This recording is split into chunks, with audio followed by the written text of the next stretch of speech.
y tendrían que definir con quién van a participar coaligados. De otro modo, si nos vamos solo a los números duros, si las elecciones son hoy en el Estado de México, Morena tiene mayoría de votos. Por lo tanto, ganaría la coalición en la que participara Morena. Si la hace históricamente con el PT y con el Verde Ecologista, esa coalición tendría la oportunidad de ganar. Las oposiciones, si quieren competir realmente, si quieren ser un contrapeso electoral, tienen que buscar la manera de coaligarse.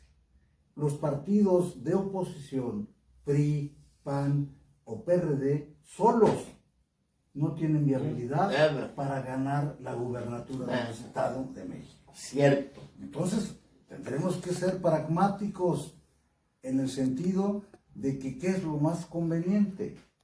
Ahora, ¿en qué están enfrascados en este momento los partidos que podrían ser coaligados? Todavía no se define la coalición y no hay que perder de vista. Las coaliciones, como los registros de los candidatos, en este caso a gobernadoras o a gobernadoras, las deben llevar a la práctica las dirigencias nacionales de los partidos. Las dirigencias estatales no deciden las coaliciones, las deciden las dirigencias nacionales y sus órganos de dirección nacional. De tal suerte entonces que el PAN, el Comité Ejecutivo Nacional del PAN, el Comité Ejecutivo Nacional del PRI, el Comité Ejecutivo Nacional de PRD tendrán que decidir los términos de la coalición y de qué manera y cómo vamos a ir a una elección. En ese sentido, tiene que haber necesariamente un acuerdo. Bueno, pero eso es a nivel macro. A nivel macro. Pero a nivel de por partido es otro rollo, ¿no? A nivel de por partido es otro rollo y ya se van definiendo las cosas.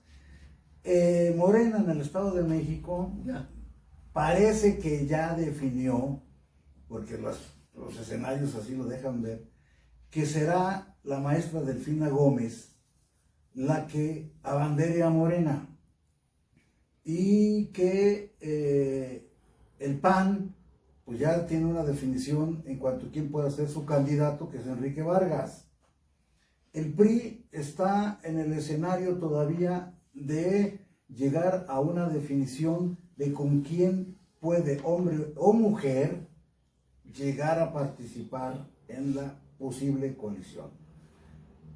En el PRI se manejan muchos nombres todavía. Es muy importante precisar, ¿no?, que tenemos que, para el caso del PRI, para definir hombre o mujer, el referente legal es el proceso horizontal, o algo así le llaman, de que en Coahuila el PRI postulara un hombre o una mujer. Porque si en Coahuila postula un hombre, en el Estado de México el PRI tendría que postular en el Estado de México una mujer. Bueno, hay dos criterios. Un criterio que surge del Instituto Nacional Electoral, en donde señala que los partidos políticos tienen que revisar perfectamente bien el asunto de la equidad y género en cuanto a la postulación de sus candidatos.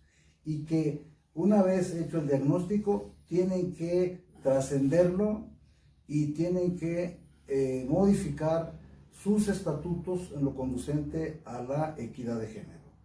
Pero la Corte tiene un criterio distinto, en el sentido de que las coaliciones como tal pueden romper el escenario de hombre o mujer. No depende de qué partido sea el que abandere la coalición. Entonces, no hay todavía una definición clara en el Estado de México sobre este asunto. ¿El caso del PRI puede ser hombre o mujer? Naturalmente que sí, porque los criterios ya están en la mesa y además están en una etapa en la que van a definir de qué manera y cómo van a postular a su candidata o candidato en coalición, si es que van en coalición. ¿Qué dice el PAN hoy en día? ¿Qué dice el PAN? Dice el PAN: a raíz del último proceso electoral en el Estado de México, yo obtuve el triunfo junto con el PRI y con el PRD en la zona conurbada del Valle de México lo que nos da un número importante de triunfos en los municipios más trascendentes y de mayor progreso y alcance del Estado. Y dice el PAN, por lo tanto, yo tengo el derecho a postular al candidato o a la candidata. ¿Y qué dice el PRI? No tenemos que tomar en consideración ese criterio. Lo que tenemos que considerar es quién tiene mayor fuerza política en la entidad. Pero adicionalmente a esto, yo como partido político hoy gobierno el Estado de México. Por lo tanto, tengo el derecho a postular al o a la candidata. Y tú, sumarte a la coalición si quieres. Y en eso están, todavía no definen. Lo que es cierto es que solo los partidos de oposición no ganan la candidatura, es decir, no ganan la gubernatura del Estado de México. Los números son muy duros, pero son muy realistas, no ganan. Entonces, tendremos que llegar a la definición de quién abandera la coalición en el Estado de México. Pero no hay que perder de vista, el Estado de México es la entidad más importante de este país, tú lo señalabas. Y además, en el Estado de México vamos a tener seguramente una lista nominal de más de 13 millones de electores y se van a instalar más de 23,000 casillas, lo que en ningún estado de la República pasa. De tal manera que lo que pase en el Estado de México va a definir el destino del país. Y el sistema político mexicano. Del sistema político mexicano en su totalidad. O nos vamos al socialismo, a la izquierda. El proceso electoral del año 24. Sí, tenemos que definir hacia dónde queremos irnos los mexicanos, a qué tendencia ideológica y política. Por eso es importante la elección del Estado de México. El Estado de México es vital para el sistema político mexicano, no solo para un partido o para varios partidos. Va a definir el destino y el futuro de México. Ahora, no hay que perder de vista otra realidad. Los políticos tenemos que ser realistas. Si Morena en el Estado de México ganara, con Veracruz, con la Ciudad de México a la mitad que tiene ahora, y Puebla, gana la presidencia de la República, por el número de electores. Eso es lo que tienen que ver los demás partidos políticos. Eso es lo que tienen que analizar. Veamos, esto es muy importante, le arrebato la palabra. Quien está hablando, y que tenemos aquí enfrente, es Manuel González Espinosa. Manuel González Espinosa, al margen de su formación profesional, ha vivido, ha caminado en el mundo político, desde abajo. Yo me puedo decir que, perdón, maestro, yo lo conocí cuando era usted de la infantería. Así es, y sigo siendo. No. La infantería, porque en aquella época que yo tuve la oportunidad de conocerlo, usted era muy joven, sí, y era asesor del partido, ¿no? Es cierto. Junto con un grupo de jóvenes. Así es. Jorge Cruz Palemón, Jorge Cruz Martínez, claro, Melchor Velázquez, Ernesto Gómez Reyes. Hasta César Camacho andaba ahí en ese grupo de jóvenes, ¿no? Así es. César Camacho. Javier Egremí Gracia. Que el Señor lo tenga en su santa gloria. Es cierto, sí. Y él era el secretario particular del presidente del partido. Alberto Barrera, nuestro amigo. Y ahí empezó desde hace años. Y de ahí a un camino larguísimo que ha transcurrido. Pero alguien decía por ahí una expresión de que no nada más es caminar o vivir por vivir. Manuel González Espinosa, creo que usted ha sabido entender la enseñanza que te da la vida. Sí, claro. Usted le ha sacado jugo a la vida. No ha vivido por vivir. Yo no conozco a usted cómo ha hecho esa carrera política tan precisa. Por eso, escucharlo ahorita con esta tesis de que el sistema político está en manos del Estado de México, que es importante la elección del Estado de México, la verdad que es una tesis. Y como usted dice, los partidos se van a poner de acuerdo a nivel nacional y que les quede claro que solos no van a hacer gran cosa. Tienen que irse en alianza. Las razones del otro partido esté hoy muy bien posicionado, hay muchas. Hasta el resentimiento porque se han sabido explotar aspectos como corrupción, por así decirlo. Pero también hay que ver otro en donde esos programas económicos muy delicados también ha sido parte de la simpatía, porque la gente no ve que esos programas sociales en donde te doy tu pensión al adulto mayor, al niño, al estudiante, está quitándole dinero a otros programas sociales de vital importancia. Sí, claro. Como hablábamos de salud. Claro, el sector salud desmantelaron. Desmantelaron el sector salud. Así es, y otras tantas. Y la gente de los muchachos de cáncer, por ejemplo. ¿Cuántos programas fundamentales se desbaratan? Hoy están entregando dinero. Obviamente que para un adulto mayor es muy importante eso. Les dan tus 3.800 pesos. O nos dan, diría otro. Y entonces ese es el fenómeno. Pero no le ven el fondo. Que en un momento dado, un cambio de un sistema político tiene sus repercusiones muy fuertes. Naturalmente, todo lo que signifique posibilidad de transformación del sistema político mexicano tiene necesariamente que pasar por las legislaturas y por el Congreso General del país, de tal manera que tendrán que modificar muchas leyes, la propia Constitución en su caso, para efecto de poderle darle una dirección de legitimidad a las decisiones del gobierno.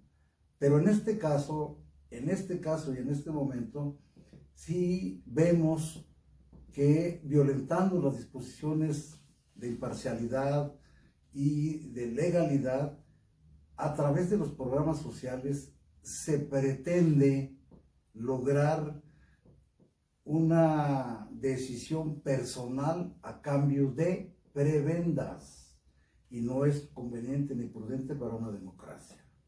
La democracia no se debe sustentar nunca en los programas de beneficio social o los programas sociales. Hay una disposición nueva en la Constitución que señala que es un delito incluso la utilización de los programas sociales para efectos electorales. Habrá que tomar en consideración estas disposiciones y buscar su aplicación estricta. Entonces, lo que tenemos que ver en el Estado de México, que es a donde yo quisiera seguir comentando lo siguiente. Los partidos políticos, algunos que ya señalé, ya tienen candidatos. En el PRI hay todavía indefinición de candidaturas.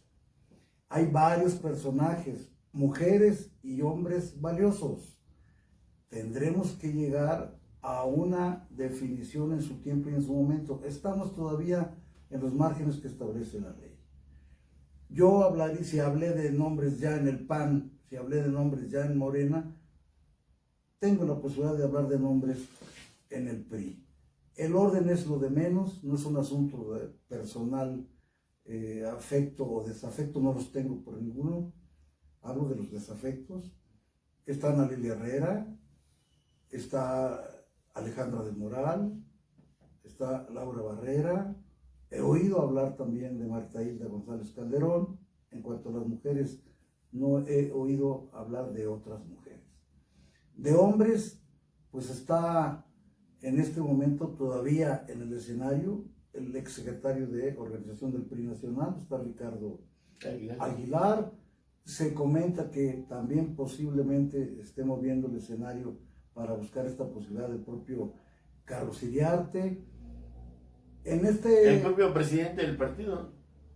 Yo no creo que el presidente del partido... Ha hecho sus espectaculares por ahí. El presidente del partido, yo no lo veo ni lo he oído en el escenario de una búsqueda de esa aspiración.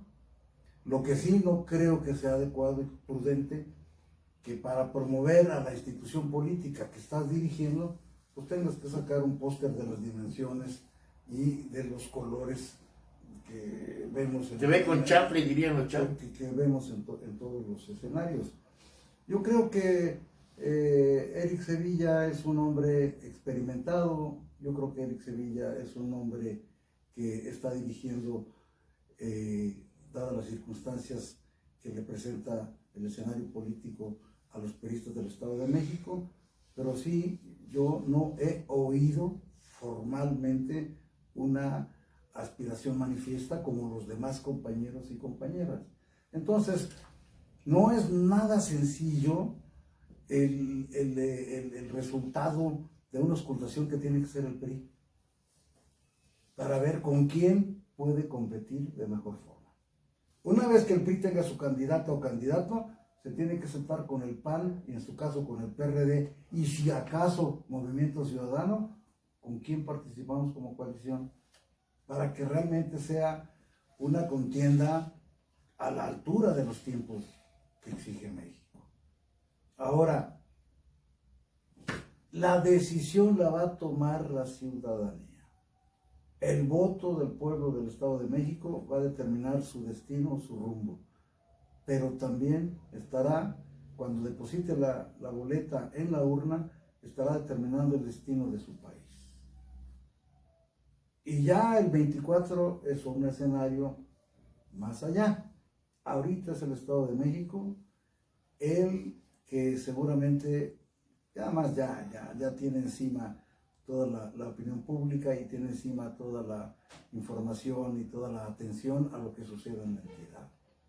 Y lo de Coahuila, yo diría que será consecuencia de la decisión del Estado de México. Al revés. No al revés. No Coahuila nos va a definir qué vamos a hacer en el Estado de México. Bueno, yo lo decía por los personajes que manejan el PRI en Coahuila, ¿no? Bueno, por los hermanos Moreira, ¿no? Que son evidentemente cuadros valiosos del partido. Y ellos, el cuadro que tienen es su nombre. Es el alcalde de la capital.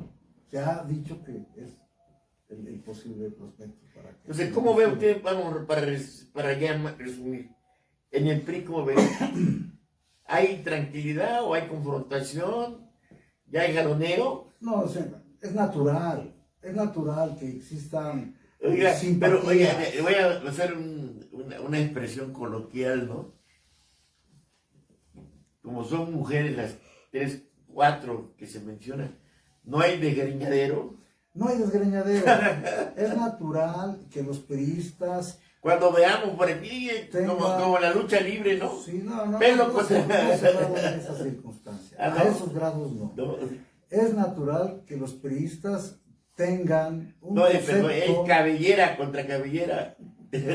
No es así. Yo creo que los priistas tienen la madurez suficiente para expresar su simpatía personal por alguna mujer o algún compañero que ande buscando la postulación. Se tiene que preservar en el PRI y en todos los partidos la unidad de los integrantes de ese partido o de esa corriente. De otro modo, está destinado al fracaso. Es natural que bueno, el proceso... usted dice que no hay cabellera contra cabellera. Usted dice eso, mi respeto. Nosotros, en el ejercicio de la actividad periodística, hemos tratado de ser profesionales y tenemos un área de análisis, de estudio. Pues no podemos hablar como el Borra. Y vemos que se ha generado una enorme confusión porque 3 de los personajes, salvo Marta Hilda, 3 de los personajes que se mencionan, Laura Barrera, Ana Lilia Herrera y Alejandra del Moral, están recorriendo el país, perdón, el estado. Sí. Están visitando los municipios y en todos los municipios, todos los lugares, comunidades, colonias que visitan, pues levantan el ánimo, exaltan. Y yo he visto cómo la gente sale muy motivada. Le voy a hacer algo coloquial. El cuate que por primera vez va a un grupo de alcohólicos anónimos y escucha que el que está en tribuna todo lo que ha sufrido por su problema de alcoholismo, cuando sale de la reunión de alcohólicos, al primero que se encuentra le dices, ya no tomes, el alcoholismo te degrada, te mata y quiere enseguida compartir el mensaje. Yo he visto yo he visto, he estado, como la gente que concurre a los eventos de estos, pues, de Laura Barrera, de Analia Herrera, de Alejandra del Moral, empieza a predicar y ya ha habido choques, es decir, no es cierto.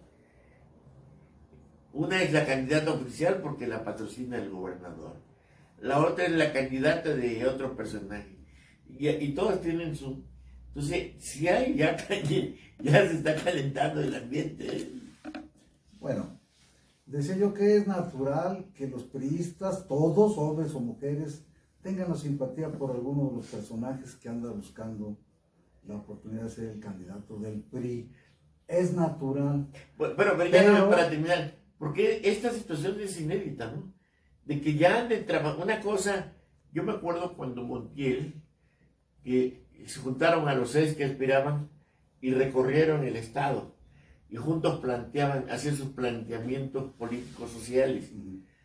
Pero hoy es diferente, porque cada quien anda de manera independiente haciendo sus propuestas, haciendo sus invitaciones, y las propuestas que traen son de sacar el ánimo. A ver. ¿No hay bronca? A ver. Yo viví los procesos internos para la postulación de algunos gobernadores. Sí. El proceso interno para postular en su momento a Arturo Montiel fue una consulta a la base militante. Así se llamó y están los estatutos. Jugaron varios personajes, Humberto Lira Mora, Héctor Jiménez, el Merino Mayón, el propio Alberto Barrera, etc. Yolanda Sentís. Y Yolanda Sentís de Ballesteros. Llegamos a una elección interna con boleta y con urnas. Resulta que la elección interna la gana Arturo Montiel y fue el candidato. Se sumaron los demás candidatos en forma activa algunos, en otros no tanto, pero se reconoció el proceso de selección interna. Luego hubo otra pasarela cuando Enrique Peña Nieto es el candidato a gobernador en el Estado de México. También participaron varios personajes. Se placearon juntos efectivamente alrededor del Estado de México y posteriormente pues ya sale la convocatoria con los correspondientes requisitos para que el que los cumpliera fuera el candidato del partido. No hubo consulta a la base militante, fue por sectores, organizaciones y participaciones seccionales. Y salió Enrique Peña Nieto de candidato. Se logró una unidad alrededor de esa candidatura y el resultado ya lo conocemos, ganó de una manera positiva, ¿no? Amplia. Ahora, en este momento, están los aspirantes llegando a los cuadros del partido o a los simpatizantes del partido, porque el PRI como tal no está haciéndole los eventos a los aspirantes. No, van en forma, digamos, cada uno por su lado, con personajes de las localidades, con gente que quiere participar y quiere oírlos, o conocerlos. Sí, efectivamente se genera un ambiente de simpatía y a veces, pues, hasta de posible encontronazo o expresiones derivadas de a quien tú te gustaría que fuera el candidato o candidata. Pero aquí tiene que preservarse la unidad del partido y tiene que buscar la dirigencia del partido, necesariamente, tiene que buscar dar los escenarios necesarios para efecto de que una vez que se tome la decisión del método para la elección o la selección del candidato o candidata, no fracture a la unidad del partido. Porque un partido fracturado no tiene ningún futuro, ninguno. Y en este momento, yo creo que la prudencia y el discurso tiene que ser, como lo he escuchado, yo aspiro y quiero decirles qué propongo para el Estado de México. De no ser yo, me atengo a las reglas y me atengo a la convocatoria que en su momento expide el partido. A mi maestro Manuel González Espinosa, yo le quiero decir algo muy importante. En el PRI había un jerarca, había un jefe que era el presidente de la República. ¿Cierto? Hoy los periodistas no tienen un jerarca de alto rango. En el caso del Estado de México, será el gobernador, el periodista de más alto rango en el Estado de México. Pero el gobernador también tiene su handicap. Acuérdense aquella novela de Miguel Alemán, del vuelo del águila, Sí. cuando decía que en el primer año el presidente era todopoderoso, creador de cielo y tierra. Y así, a medida que iban pasando los años, su poder se iba diluyendo. Hoy, Alfredo del Mazo, que es el periodista de mayor jerarquía, pues ya está en etapa de terminar su periodo, en donde pues tiene la parte de la preocupación de entregar cuentas claras. Su presencia ya como autoridad moral, como dijo César Camacho en aquella época, cuando se desbordó Riera Mora y dijo, voy a ser el candidato, y César Camacho, que era el gobernador sustituto, dijo, ejerceré mi presencia, mi fuerza como gobernador priista para poner orden. Hoy, que los priistas no tienen un jefe máximo y que Alfredo del Mazo está en proceso de concluir su periodo, ¿cómo se van a poner de acuerdo? ¿Quién va a decidir? ¿O van a copiarle a Morena una encuesta? No, yo no he escuchado que el proceso para la selección vaya a ser vía la encuesta. Hay otros procedimientos que el propio estatuto establece. O sea, o aquel clásico de convención a mano armada, ¿cómo se llama? A mano alzada. A mano alzada. ¿Quiénes votan por Manuel González de Espinosa? ¡Ah! Mayoría. Tienen que ponerse de acuerdo los comités directivos estatales, o en este caso, el comité directivo estatal del partido, para decidir el modo, método y procedimiento para la selección del candidato. No deben dejar lugar a fracturas, ni deben dejar lugar a equivocaciones. ¿Quién debe ser la candidata o candidato? Quien tenga estos atributos. Conocido, que conozca y lo conozcan en el Estado de México. Que conozca y lo conozcan los habitantes y que él sepa exactamente, o ella, la geografía política y territorial del Estado de México. No se puede dar lugar a improvisaciones, a candidatos que preguntan a dónde llegas a Tlautla, por ejemplo, o cómo llegas a Catzingo, o cómo llegas a Tejupilco, o a Matepeco, Tlatlaya. Tiene que ser hombre o mujer que tenga verdaderamente trayectoria y carrera política y administrativa también. Y sobre todo, que tenga la posibilidad de que en el ejercicio de poder, si gana, llevar a la práctica los anhelos y las aspiraciones de la gente. El Estado de México es el más importante del país, pero presenta una desigualdad enorme, unos niveles de bienestar y de pobreza terribles. ¿Cómo y de qué manera los van a enfrentar y qué van a hacer? Entonces, yo no diría que el peligro es la elección, la determinación de quién es quién. Ay, Pero ¿quién va a elegir? Ya no tienen jefe. Antes era el presidente. Del Mazo. históricamente el presidente de la República Del Mazo. era quien definía. El gobernador del Estado de México es un priista distinguido y es evidentemente políticamente responsable de que las cosas se lleven a la práctica de la mejor forma posible en beneficio, desde luego, de el orden, la paz y la tranquilidad que debe prevalecer en un proceso electoral como este. Pero yo no pondría en la persona del gobernador del estado el gran decididor. No, no es así. Entonces, elección interna. Puede ser, Consulta a la base, diría, Puede ¿cómo se ser. llamaba? democracia transparente con el negro Sansores Pérez. En aquel tiempo, ¿te acuerdas? El papá de Laida. Decía el papá de Laida De Sansores, Sansores, democracia sí, transparente, así ¿no? es, así es. Entonces, ¿cómo se va a definir? A ver, A ver, consulta a la base, elección interna, tienen que encuesta, definir. o Del Mazo va a ser el gran elector.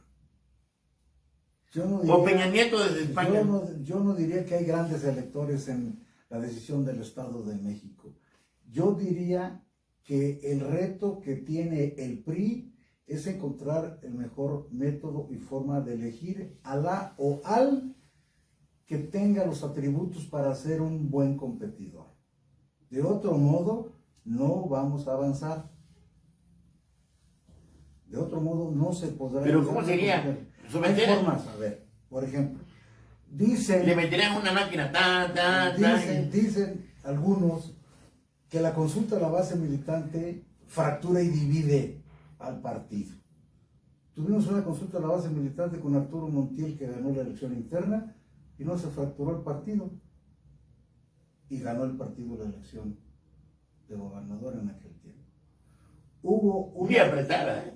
Sí, claro, con el PAN. Pero PRD. Y el PRD también, sí, claro. Pero en aquel tiempo fue que Durán Rebelde se del PAN, ¿no? En aquel tiempo, Sí. creo, ¿no? Sí, fue un escenario competitivo. En la pasarela de la que hablamos cuando Enrique Peña es el candidato, el escenario finalmente llegó a un resultado electoral positivo. Acá hay formas, hay consejos políticos estatales, consejo político estatal, pero hay consejos políticos municipales. ¿Por qué no una forma de participación de la militancia del partido? Y si quieres irte más allá, de los simpatizantes del partido, no necesariamente militantes. Pero tendría que ser un proceso electoral. Tiene que ser un proceso interno. Un proceso interno. No hay Donde otra. opinen, a ver, por ejemplo, si hay en el Estado de México 7,000 y tantos seccionales, ¿por qué no preguntarle a los seccionales? ¿Por qué no preguntarle a los sectores y a las organizaciones? No son procedimientos imposibles de llevar a cabo. Bueno, sí son imposibles porque, por ejemplo, yo le voy a dar un ejemplo. Ecatepec ese no es piporre. Hay un tipo que es Jorge Redondo. Acaba de llevar a cabo la elección de sus consejeros políticos. Por favor. Los consejeros políticos, hablamos de Morena. Perdón, del PRI. Ok. ¿Cómo se llama? ¿Son consejeros? ¿Cómo se llama? Bueno, están en el proceso de selección y elección, en su caso, de los representantes del comité municipal. A nivel del consejo político, ¿no? Primero consejos políticos. Ajá, el y consejo. luego ya las dirigencias. Bueno, el consejo político de Ecatepec. ¿Qué hicieron? Fueron cotos de poder a cada grupito político. A ti te tocan 40, 20, 50. Y así conformaron el consejo político. Que se presume es un espacio para debatir, Sí, claro. para discutir. No tienen ni idea qué cosa es un... Ahora, si usted se va al seccional que se supone que es la base del La base partido, territorial del ¿verdad? partido, sí. Ya no hay, ya todos emigraron. Entonces, yo lo veo muy imposible la consulta del candidato o la candidata al gobierno del Estado a través de los consejos de los seccionales, ¿no? Yo creo que aquí está algo muy interesante, Lucio. Sí, claro. Pues tenemos que buscar la mejor forma y método para elegir a la mejor o al mejor candidato. Porque además, después de tener candidato a candidato, tenemos que ponernos de acuerdo con las fuerzas políticas que puedan ir en la alianza con quien vamos a jugar. Porque solamente habrá una candidata o un candidato a gobernador Claro. de la coalición. Así es. Por lo tanto, la coalición tendrá que dejar a un lado incluso sus propios intereses en aras del interés superior del Estado y de la coalición para competir electoralmente hablando. Si se aferran a que solo con uno o con una ganan, no van a ganar. Eso creo yo. Está interesante esto. Oiga, ¿Y no cree usted que pudiera ser interesante aquella idea que antes, cuando un priista se aceleraba, se desbordaba, lo obligaban y le decían, sé institucional? Que en este momento esa pasarela que traen 3 damas, era pararla, porque están calentando la gallera. Yo he escuchado a las 3 que tú mencionas, e incluso algunas de ellas en grupos reducidos, las he escuchado el planteamiento de su aspiración y yo no encuentro elementos de confrontación. Distintas maneras de ver las cosas para resolverlas, pero en el sentido de que yo no he visto el golpeteo de unas contra otras, o de unos contra otras, o de otras contra unos. No hemos llegado al punto de cabellera contra cabellera. Yo platiqué con un personaje y le pregunté, hay 3 damas respetabilísimas, mujeres que están participando, y se fue por la tangente, dijo, mejor no opinó. Pero pues es que los 3 tienen atributos y también los 3 evidentemente tienen... Y en su corazoncito. En su corazón, claro. Pero tienes, a ver, si tú participas en un proceso interno, debes en principio estar convencido y tener evidentemente la determinación y saber que puedes llegar o no, y que si tú no llegas, está el interés superior del partido que se debe proteger. Manuel González Espinosa, vamos a hacer algo interesante para cerrar esta interesantísima charla. ¿Por qué no nos reunimos el día que usted me diga para que veamos cuál será el proceso de selección de la candidata del PRI? Con mucho gusto. ¿Qué le parece? Me parece muy bien. Derivará de un acuerdo del Consejo Político Nacional del partido. Obvio. ¿Pero cuál sería? Vamos a esperar cuál sería el procedimiento. De acuerdo al politólogo, al especialista, ¿cuál cree usted? Yo creo que es el mejor procedimiento, es el de la consulta, que escuches a la gente. ¿Qué quiere la gente? Y que participe. ¿De qué se quejó el PRI históricamente? ¿O de qué nos quejamos los priistas? Del dedazo, ¿no? Desterremos el dedazo. Démosle oportunidad a la gente que opine y participe. Hay maneras y modos para que lo se haga. Vamos a hacer una próxima plática con Manuel González Espinosa y ojalá que la gente que nos está viendo pues diera su opinión, cómo elegirá el PRI a su candidato. Visiblemente hay 3 moviéndose, aunque se agrega Marta Hilda, se habrá Ricardo Aguilar, Eric Sevilla, ¿qué más? Carlos Guillarte, están en el listado, pero son 3 damas quienes realmente sí traen un movimiento. Entonces sería interesante cómo si los morenistas utilizan la encuesta, el PRI, ¿qué método va a utilizar para elegir a su candidato? Tiene un reto el PRI para elegir a su candidato. Tiene que hacer un esfuerzo como nunca antes. Es que el escenario de hoy... Es que ya no hay Papá Noel. Pues qué bueno que ya no haya. Que escuchen a la gente. Hablo de el priismo. Y si no, que se abran a la ciudadanía. Claro. Bueno, es Manuel González Espinosa, que se abran a la ciudadanía. Vámonos. Gracias, pues esto fue una transmisión con la grata visita de Manuel González Espinosa. Todo un personaje. Estoy faltándole el respeto porque me estoy dirigiendo a él en primera persona. Pero es el maestro Manuel González Espinosa, todo un politólogo, una gente de vastísima experiencia que hoy visitó Mexiquense y nos dio la oportunidad de esta charla. Maestro, muchas gracias. Juan Manuel, muchas gracias a ti y un saludo a todos. Gracias. Juan Manuel Padrón Lara, Mexiquense, gracias.